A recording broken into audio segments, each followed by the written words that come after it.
Hey y'all, welcome back to Twin Oaks Farm in rural Southeast Ohio, USA, and we're always excited to have you here on our YouTube channel, Twin Oaks Farm Poultry.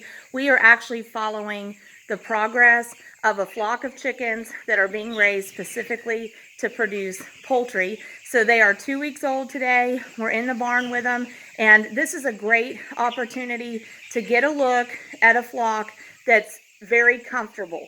That right now all the conditions are really good. We do raise our birds in a barn, so they are in an enclosed setting and they're confined to the same floor space.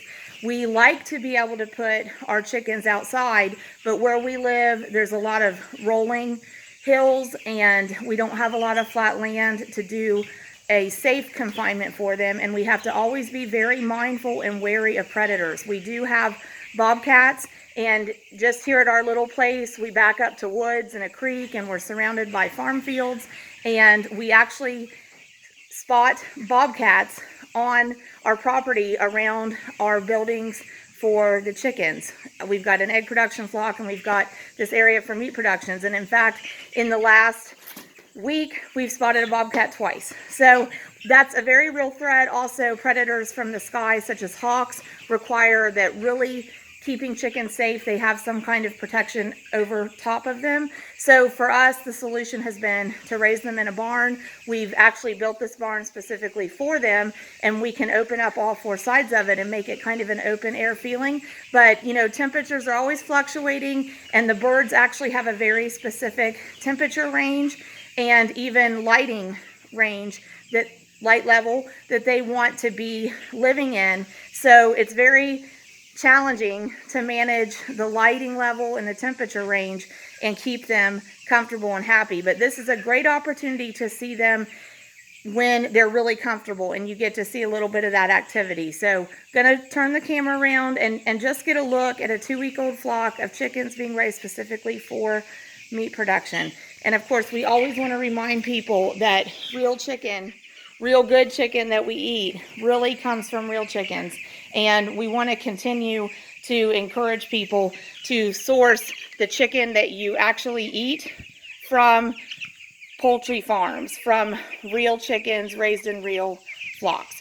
So with all that said, let's get a look here at what's going on with our birds. So the temperature right now where we live is about 82 degrees. And of course, you know, there's some other factors that go into the ambient temperature feeling that our birds have down where they live. So between their body heat and any heat coming up off the floor, because the bedding material absorbs their manure and biological material, and that actually produces heat, we have a temperature range being created that is obviously to their liking. And the reason I say that is, as we scan this pen a little bit, we see that the birds are pretty much all over it. They're pretty evenly spaced throughout the pen. Now, here's something that we are noticing though. They're outgrowing it. They're outgrowing it. And so being day 14, we raise the birds to 42 days old. They're going to actually grow to maybe anywhere from 6 to 8 pounds at day 42, and they'll be considered finished, ready to be processed into poultry. So day 14 is an important day because it marks the first third of the production cycle. So today is the day that we basically stop saying that they're being in the brooding phase, and now we basically say that they're in the growing phase. We realize it's all a continuum of one growth pattern from start to finish, but it helps us kind of delineate and organize their needs by the stage of growth that they're in. So they're going into they're going out of what we call the brooding or starting phase and going into what we call the growing phase, which is basically the middle 2 weeks of raising meat birds here. So meat birds eat a lot of food basically over their entire growth. So for us, that's 6 weeks.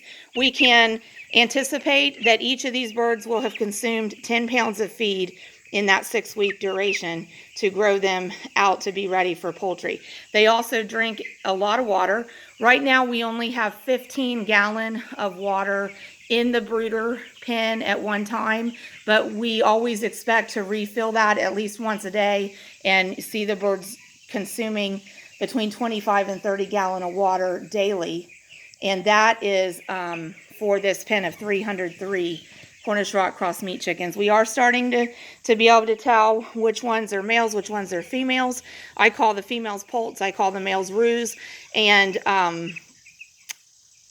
if you have the skill set, you actually can tell that a lot sooner. And a shout out again to a viewer in Kentucky named Conrad gave us some pointers on being able to tell which birds are which sooner on by their feathering. So like, I hope I'm getting this right. I'm estimating that maybe, say this bird right here is probably a male based on shorter wing feathering and shorter tail feathering. And then I'm estimating that maybe this is a female.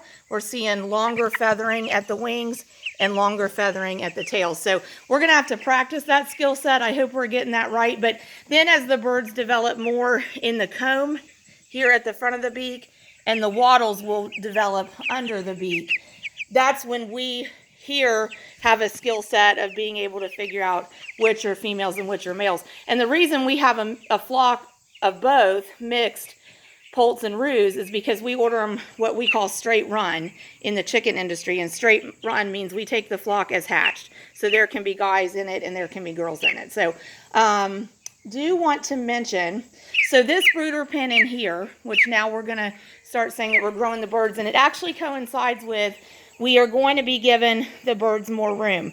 So I mentioned that it appears to us like they're growing out of this space and we need to give them more room. So actually what we're going to be doing, well, first let me say, one reason we can tell that is that the threshold of what the bedding material, which is just pine shavings, the threshold of what it can absorb as far as moisture and the manure material is getting maxed out. So like particularly around the water, it's hard to tell this in the camera, but that's very compacted around the water. It's holding around the water dispenser. So the birds stand there a lot and walk back and forth there a lot, getting water around those dispensers.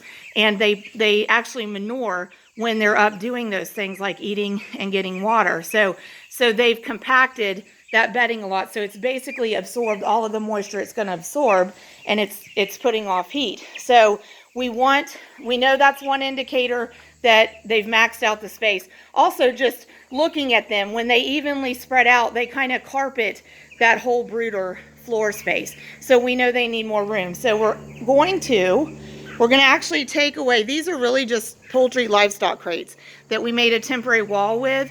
We're actually going to just remove those. We hang them up on the wall for storage. So we'll either hang them up or we'll just move them back along this back wall of the barn. And we've put down some fresh pine shavings. We'll spread those out. We'll move the temporary wall out and we'll just let the birds fill into all that area, and that'll give them a lot more room. And then we'll see how they settle down, and we'll actually kind of reset the feeders and water dispensers so that the birds can get to them and they're spread out more evenly in their whole area. So that's going to be going on here on day 14. We're going to give the birds a little more room and move the feeders and waters around so that they can get to them. But all the birds are really looking good. This is a nice pen of birds. This is how they look when they are at the feeders, the feed dispensers. We do want them standing up. The birds are really doing great. We're really pleased with this flock.